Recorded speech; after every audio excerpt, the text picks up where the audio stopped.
Assalamualaikum warahmatullahi wabarakatuh. Alhamdulillah, Allahumma shalli ala Nabi Muhammad wa ala alihi washabihi ajmain.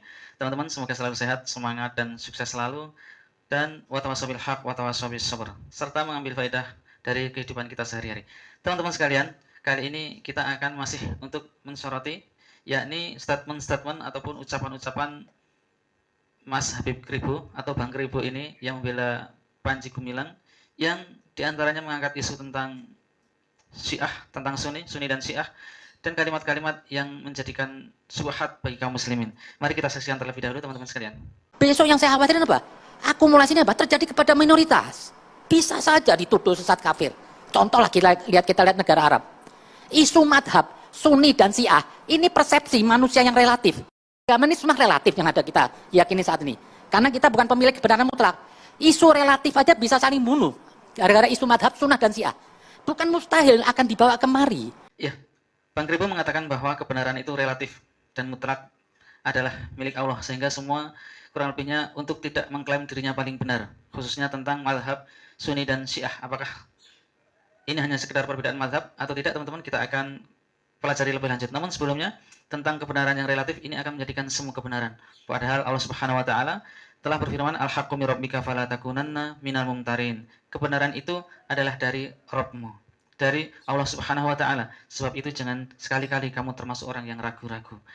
Allah Subhanahu wa taala sendiri yang memberikan nasihat agar kita tidak ragu-ragu memegang kebenaran yang datangnya dari Allah Subhanahu wa taala. Berbeda dengan Bang Kribo ini yang ragu-ragu dengan kebenarannya.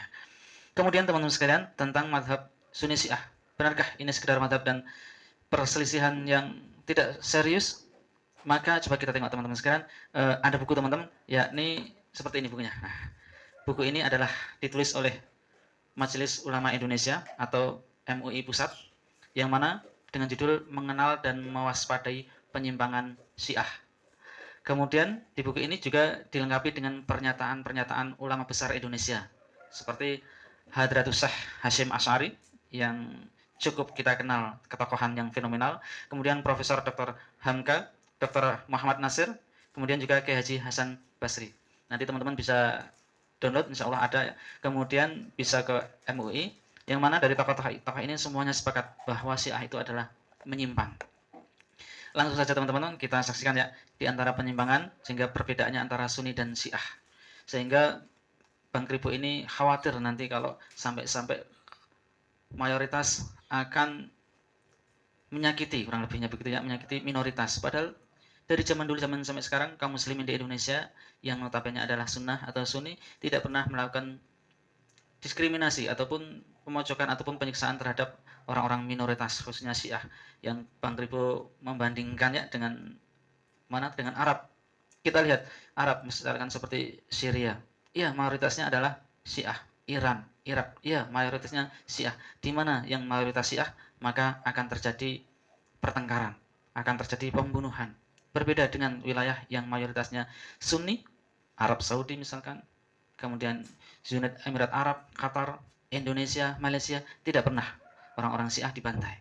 Nah, baik teman-teman, kita masuk ke buku ini ya, kita baca sejenak, yakni tabel penyimpangan ajaran Syiah dari ajaran Ahlussunnah wal Jamaah.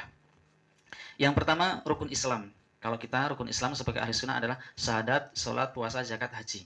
Sedangkan orang Syiah itu adalah rukun Islamnya sholat, saum, zakat, haji, dan wilayah. Nah, kemudian rukun iman. Kita ketahui rukun iman pada kita adalah iman pada Allah, malaikat, kitab-kitab, rasulnya, kemudian hari akhir, dan qada dan qadar. Sedangkan rukun imannya orang Syiah adalah tauhid, nubuwah, imamah, al-adl, al-ma'ad. Nah, berbeda ya. Kemudian syahadat. Nih, syahadat yang sangat penting. Syahadat kita sebagai kaum muslimin ahli sunnah adalah dua kalimat syahadat. Asyhadu alla ilaha illallah wa asyhadu anna Muhammadar Rasulullah. Sedangkan orang Syiah syahadatnya adalah dua kalimat tadi ditambah dengan menyebutkan 12 imam.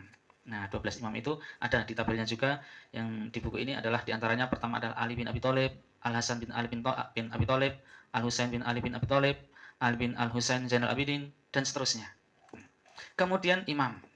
Ahlussunnah mempercayai kepada imam-imam, bukan rukun iman. Jadi percaya pada imam-imam, tetapi bukan rukun iman. Dan imam kaum muslimin itu tidak terbatas, tidak hanya 12. Berbeda dengan Syiah, hanya percaya dengan 12 imam saja. Nah, kemudian khilafah teman-teman, bab khilafah. Nah, kaum muslimin ahli sunnah wal jamaah meyakini bahwa khulafah Rasyidin adalah khilafah yang sah. Abu Bakar, Umar, Utsman, dan Ali semua adalah khalifah yang sah. Sedangkan Syiah di dalam khilafah mereka hanya mempercayai Ali saja yang sah, sedangkan khalifah yang lain tidak sah. Abu Bakar, Umar, Utsman itu dianggapnya tidak sah menurut aliran Syiah ini. Kemudian bab maksum, teman-teman, maksum, yakni kaum muslimin ahli sunnah khalifah imam tidak maksum, sedangkan orang-orang Syiah menganggap imam yang 12 itu adalah maksum, tidak pernah salah. Nah, kemudian teman-teman sekalian, sahabat nih, pandangan kaum muslimin ahli sunnah terhadap para sahabat Nabi seperti Abu Bakar, Umar bin Khattab, Utsman, Abu Hurairah, dan yang lainnya, ya, kaum muslimin dengan sikap tidak mencaci setiap sahabat. Mencaci maki sama kaum muslimin saja tidak diperbolehkan ya teman-teman. Menghujat, kemudian juga menghina, kemudian mencemooh tidak boleh. Apalagi para sahabat Nabi yang mulia, yang hidup di zaman Nabi dan dalam bimbingan Nabi Muhammad SAW. Sedangkan orang-orang Syiah, teman-teman, mencaci para sahabat dan menganggap para sahabat banyak yang murtad. Nah, seperti Syiah sempalan, yakni Syiah Rafidhah, itu menganggap, meyakini bahwa Abu Bakar, Umar itu adalah orang-orang yang murtad, sehingga pantas untuk dicaci maki. Nauzubillah min dzalik. Seperti itukah hanya sekedar perbedaan mazhab, teman-teman? Tidak, ini adalah keyakinan. Kemudian pandangan kaum muslimin terhadap istri Rasul seperti Sayyidah Aisyah adalah kaum muslimin sangat menghormati. Kemudian para istri Rasul termasuk ahlu bait. Sedangkan orang-orang Syiah, teman-teman, yakni Aisyah dicaci maki dan para istri Rasul bukan ahlu bait. Jadi orang-orang Syiah, khususnya Syiah Rafidhah, itu adalah mereka senang, bahkan suatu kebaikan untuk mencaci maki ibunda Aisyah radhiyallahu anha. Nauzubillah min dzalik. Kemudian Al-Qur'an, pandangan kaum muslimin, Al-Qur'an adalah orisinil, terjaga keasliannya dari zaman dulu sampai zaman sekarang dan sampai akhir zaman nanti, teman-teman. Sedangkan orang-orang Syiah, mereka meyakini bahwa Al-Qur'an itu sudah diubah oleh para sahabat Nabi. Jadi keyakinannya segitu jauh berbeda sekali, teman-teman sekalian. Kemudian tentang hadis, kita ketahui bersama bahwa ada hadis Nabi Shallallahu Alaihi Wasallam. Sikap kaum muslimin ahli sunnah adalah Sahih Bukhari, Sahih Muslim, Sunan Abu Daud, Sunan At-Tirmidzi, Sunan Ibnu Majah, Sunan An-Nasa'i. Di antaranya itu mereka kaum muslimin adalah meyakini dan mempercayai serta menjadikan rujukan. Sedangkan mereka hadisnya ataupun rujukannya berbeda. Mereka dengan kenal Al-Kafi, Al-Istibsar, Manla, Yahduruhu, Al-Waqih, dan At-Tahdzib. Nah, seperti itu ya teman-teman, beda sekali. Dan masih banyak lagi teman-teman sekalian. Kalau dibaca semua, nanti mungkin waktunya panjang sekali. Nah, satu lagi teman-teman sekalian, yakni kaum muslimin di dalam sholat. Nah, ini sholatnya supaya bisa membedakan sholat kaum muslimin dengan sholatnya orang-orang Syiah. Yakni kaum muslimin ahli sunnah meletakkan tangan kanan di atas tangan kiri, hukumnya adalah sunnah. Mereka meletakkan tangan kanan di atas tangan kiri, hukumnya membatalkan sholat. Tuh, beda kan? Nah, kemudian membaca amin setelah Al-Fatihah ya, khususnya ketika imam membaca Al-Fatihah, kemudian jamaah dan imam juga membaca amin, sedangkan mereka membaca amin membatalkan sholat. Kemudian sholat duha sunnah, nah, mereka sholat duha tidak ada, tidak dibenarkan.